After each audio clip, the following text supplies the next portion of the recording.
Hello दोस्तों, नमस्कार। आपका अपने यूट्यूब चैनल कॉम्प्लेक्स क्लासेस में आप सभी लोगों का स्वागत है। तो आज के वीडियो में हम लोग जो है यूपी डीएलएड सेकंड सेमेस्टर 2025 का क्लास करने वाले हैं, जो कि आपका ये साइंस है। और इसके अंतर्गत जो है हम लोग यूनिट नंबर 11 जो है आज के वीडियो में देखने वाले हैं। इसके पहले हम लोग जो है यूनिट नंबर 10 तक जो है बिल्कुल कंप्लीट कर चुके हैं। तो इसमें जो है हम लोग यूनिट नंबर 11 की बात करेंगे।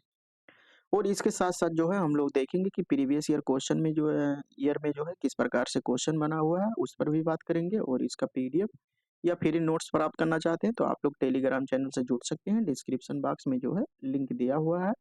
और इसके अलावा जो है आप लोग अगर प्रीवियस ईयर क्वेश्चन देखना चाहते हैं या राजन सीरीज देखना चाहते हैं, पीवाईक्यू या राजन सीरीज, तो बिल्कुल जो है पूरी तरह से कंप्लीट हो गया है। आप लोग जाकर जो है देख सकते हैं, ठीक है? तो अभी तक हम लोग जो है यहाँ पे देख सकते हैं यूनिट का नाम टोटल जो है आपके एग्जाम में यहाँ पे सिलेबस में 12 यूनिट दिया है, जो कि आज का यूनिट हम लोग बात करेंगे ये अम्ल, क्षार और लवण के बारे में, ठीक है? ये जो है यूनिट नंबर 11 है। और प्रीवियस ईयर जो है बिल्कुल आप सभी लोगों को 6 साल का जो है अभी तक 2023 तक जितना भी हुआ था सब कंप्लीट हो गया है। तो चलिए आप लोग लास्ट तक जो है वीडियो में बने रहिएगा। हम लोग जो है एक-एक करके इस पे हम बात करते हैं कि अम्ल क्या होते हैं, क्षार क्या होते हैं, ठीक है? तो यहाँ पे देख सकते हैं एसिड, बेस और साल्ट। सबसे पहले हम बात करते हैं अम्ल क्या होते हैं, ठीक है?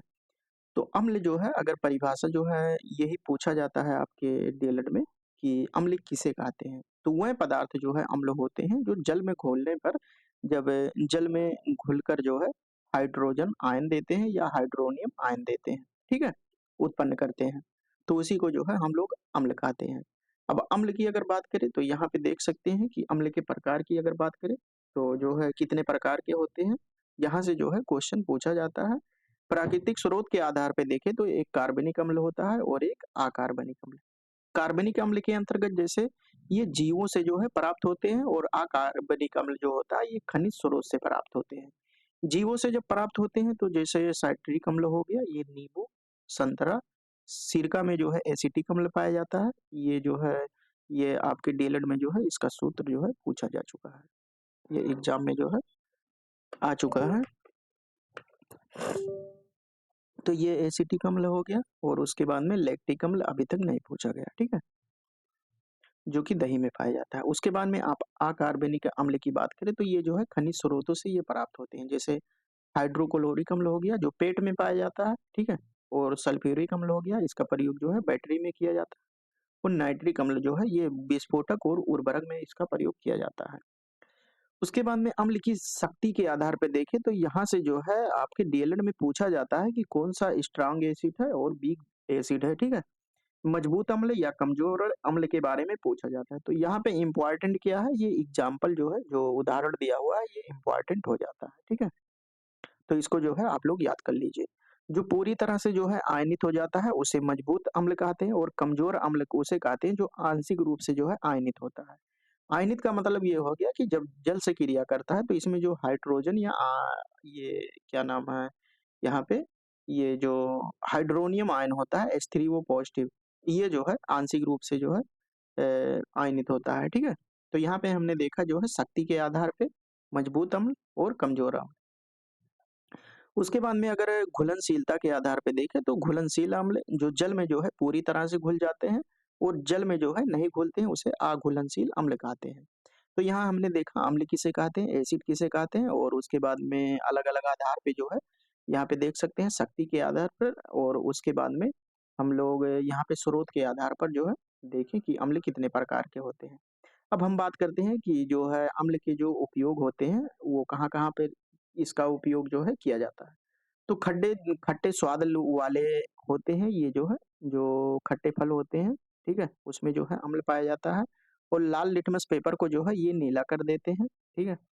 यहाँ पे ये आपके डीएलएड में जो है ये एग्जाम में बन चुका है कि अम्ल क्या होता है? अम्ल जो है ये लाल लिटमस पेपर को जो है नीला कर देते हैं। उसके बाद में धातुओं के साथ अपक्रिया करके जो है हाइड्रोजन गैस जो है उत्पन्न करते हैं और जल में घुलने पर जो है हाइड्रोजन आयन जो है उत्पन्न करते हैं, ठीक है? तो अम्ल के बारे में हमने बात किया जो आपके डीएलएड लेवल पर जो है पूछा जाता है कि अम्ल जो हो गया अम्ल स्ट्रॉन्ग एसिड और वीक एसिड के बारे में पूछा जाता है और उसके बाद में अम्ल किसे कहते हैं इन सभी के बारे में पूछा जाता है। और एग्जाम्पल जो स्ट्रॉन्ग एसिड और स्ट्रांग बेस यहाँ पे हमने जो बात किया, यहाँ पे जैसे HCl हो गया, H2SO4 सल्फ्यूरिक अम्ल, HNO3, ठीक है, और उसके बाद में एसिटिक अम्ल हो गया और कार्बोनिक अम्ल। तो यहाँ पे जो है हमने प्रकार के बारे में बात किया, अब हम बात कर रहे हैं क्षार के बारे में, जो बेस होता है। तो बेस उसे कहते हैं कि वह पदार्थ होते हैं जो जल में घोलने पर जो है वो OH हाइड्रोक्साइड आयन उत्पन्न करते हैं, इसी को जो है क्षार कहते हैं। अब हम क्षार के प्रकार की बात करें तो घुलनशीलता के आधार पे अगर हम बात करें तो घुलनशील क्षार, तो ये जल में घुलकर जो है OH माइनस आयन देते हैं, जैसे NaOH हो गया, ठीक है। NaOH जैसे यहाँ पे अगर NaOH इसे जल में अगर हम घोलते हैं H2O, तो यहाँ से जो है आपको OH प्राप्त होगा, ठीक है। उसके बाद में यहाँ पे अघुलनशील क्षार क्या होता है कि जल में जो है ये नहीं घुलते हैं, जैसे FeOH फॉस्फोराइज, जैसे लोह हाइड्रोक्साइड हो गया, और यहाँ पे कॉपर हाइड्रोक्साइड, ये अघुलनशील क्षार होते हैं। शक्ति के आधार पे जिस प्रकार से जो है वहाँ पे स्ट्रांग एसिड देखा और वीक एसिड के बारे में बात किया, तो शक्ति के आधार पे इसमें भी जो है मजबूत मजबूत क्षार होते हैं और कमजोर क्षार होते हैं। जो पूरी तरह से जो है आयनित हो जाते हैं उसे मजबूत कहते हैं, और उसके बाद में जो कमजोर क्षार होता है वो आंशिक रूप से जो है आयनित होता है। तो सोडियम हाइड्रोक्साइड KOH ये मजबूत क्षार होता है, तो इसको जो है एग्जाम्पल यहाँ पे आपके एग्जाम में पूछा जाता है, तो ये इंपॉर्टेंट है, इसको याद कर लीजिएगा। और अमोनियम हाइड्रोक्साइड ये जो है वीक बेस होता है, ठीक है। उसके बाद में क्षार के गुण के बारे में बात करें तो ये जो है कड़वे होते हैं, और वो जो है अम्ल जो होता है ये खट्टा होता है, ठीक है। ये कड़वे होते हैं और नीले लिटमस पेपर को जो है ये लाल कर देते हैं, और अम्ल के साथ अपक्रिया करके लवण और जल बनाते हैं, ठीक है। और स्पर्श में जो है साबुन जैसे होते हैं, क्योंकि ये जो है कड़वे होते हैं। अब हम देखते हैं यहाँ पे अम्ल के बारे में बात किया, क्षार के बारे में बात किया, प्रकार हो गया और उसकी विशेषताएं क्या होती है, किसमें पाया जाता है, ठीक है। अब हम बात कर रहे हैं लवण के बारे में, जो साल्ट होता है। अब यहाँ पे अगर परिभाषा पूछ लिया जाए आपके एग्जाम में, तो जब जो है अम्ल और क्षार की अपक्रिया होती है, जैसे अम्ल हो गया और उसके बाद में क्षार हो गया, जब इन दोनों की अपक्रिया होती है तो यहाँ पे जो है हमको क्या प्राप्त होता है, लवण, साल्ट साल्ट प्राप्त होता है, ठीक है। तो लवण और जल जो है बनते हैं, यहाँ पे लवण के साथ जो है H2O बनता है, और इस क्रिया को जो है उदासीनीकरण यानी न्यूट्रलाइजेशन रिएक्शन कहते हैं। अगर हम इसी प्रकार से जिस प्रकार से अम्ल क्षार के बारे में बात किया कि कितने प्रकार के होते हैं, उसी प्रकार से लवण भी प्रकार के होते हैं, ठीक। प्रकृति के आधार पे अगर हम देखें तो उदासीन लवण होते हैं, जब मजबूत अम्ल और मजबूत क्षार की अपक्रिया होती है तो उसे जो है उदासीन लवण कहते हैं। उसके बाद में अम्लीय लवण क्या होता है, जब मजबूत अम्ल होता है और कमजोर क्षार। तो यहाँ पे देखिए जो मजबूत होता है उसी के नाम पर रखा गया है, जैसे यहाँ अम्लीय लवण की बात करें तो यहाँ पे अम्ल रहेगा, तो अम्ल का मतलब हो गया कि ये जो है ये मजबूत रहेगा, यहाँ पे देख सकते हैं। और जो क्षार रहता है ये कमजोर रहता है, तो यहाँ पे देख सकते हैं कि NaHSO4 सोडियम बाइसल्फेट। तो क्षारीय लवण की अगर बात करें तो यहाँ पे जो क्षार रहेगा मजबूत क्षार रहेगा, यहाँ पे मजबूत क्षार रहेगा। क्षार है लवण, लवण कैसा है, यहाँ पे क्षार अगर मजबूत है तो इसे जो है, यानी जो मजबूत होता है उसी के नाम पर जो है, जैसे अम्लीय लवण है तो इसमें जो है अम्ल जो रहेगा वो मजबूत रहेगा और क्षार जो रहेगा वो कमजोर रहेगा।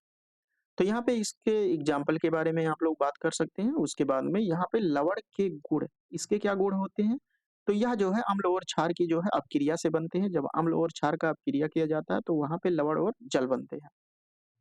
कुछ लवण जो है जल में घुलनशील होते हैं, और ये अम्लीय, क्षारीय और उदासीन प्रकृति के होते हैं, ठीक है। ये अम्लीय भी हो सकते हैं, क्षारीय भी हो सकते हैं और उदासीन प्रवृत्ति के हो सकते हैं, ठीक है। तो यहाँ पे समरी में हम लोग जो है तुलना करके अगर देखें, अगर एग्जाम में पूछ लिया जाए कि इन सभी के बारे में अम्ल, क्षार और लवण के बारे में तुलना कीजिए, तो ये क्या होती है, जल में घुलकर जो है हाइड्रोजन आयन उत्पन्न करते हैं, और उसके बाद में ये OH हाइड्रोक्साइड आयन उत्पन्न करते हैं, क्षार हो गया। और लवण क्या होता है, अम्ल और क्षार की अपक्रिया से जो है ये लवण और जल बनता है, ठीक है।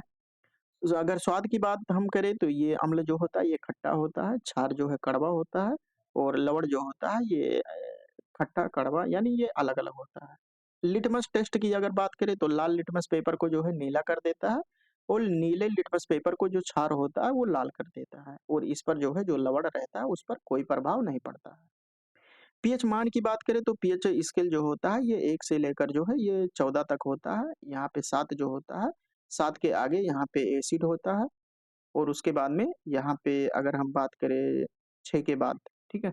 6 के बाद और 14 के पहले, यहाँ पे 8 दिया है तो 7, 8, 8 के बाद जो है यहाँ पे इसमें क्षार होता है, ठीक है? तो वही यहाँ पे लिखा है कि 1 से 6 तक इसका जो है अम्लीय का पीएच मान होता है और 8 से 14 तक क्षार का पीएच मान होता है। लगभग 7 जो होता है ये 7 यहाँ पे मिड पॉइंट जो होता है ये उदासीन होता है। इसमें एग्जाम्पल की बात करें तो HCl हो गया, H2SO4 सल्फ्यूरिक अम्ल। क्षार में जो है NaOH हो गया और अमोनियम हाइड्रॉक्साइड, NaCl हो गया, KNO3। तो यहाँ पे हमने इसमें बात किया अम्ल, क्षार और लवण।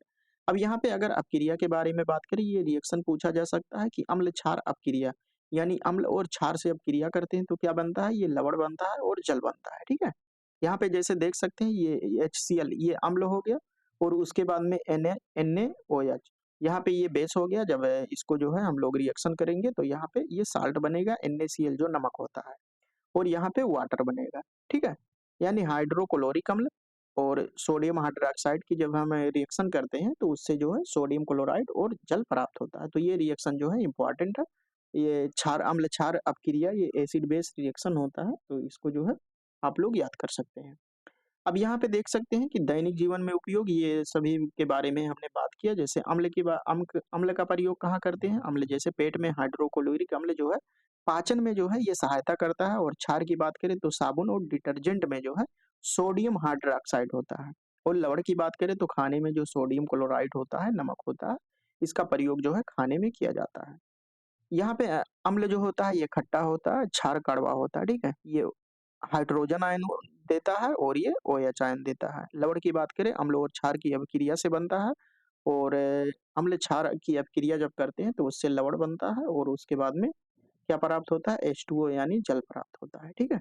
और अम्ल क्षार संतुलन शरीर और प्रकृति दोनों के लिए जो है आवश्यक होते हैं। तो इस प्रकार से जो है हमारा ये यूनिट नंबर जो है 11 बिल्कुल पूरी तरह से कंप्लीट होता है और इसके बाद में हम लोग जो है यूनिट नंबर 12 की बात करेंगे। तो प्रीवियस ईयर क्वेश्चन करना चाहें तो आप लोग जो है चैनल पर जाकर देख सकते हैं। सभी सब्जेक्ट का प्रीवियस ईयर क्वेश्चन कंप्लीट हो गया है और उसके बाद में राजन सीरीज जो है पूरी तरह से कंप्लीट हो गया है, ठीक है? तो ये मैराथन क्लास था, तो ये यूनिट नंबर 11 बिल्कुल पूरी तरह से कंप्लीट हो गया है। आप लोग सोशल मीडिया से जुड़ना चाहें तो आप लोग जुड़ सकते हैं और उसके बाद में वीडियो किस प्रकार से लगा फीडबैक आप कमेंट बॉक्स में दे सकते हैं और वीडियो को जो है लाइक कर सकते हैं। तो चलिए दोस्तों, इसके आगे का जो लास्ट यूनिट है उसको जो है हम लोग कल के वीडियो में बात करेंगे और तब तक के लिए जो है जय हिंद, जय भारत।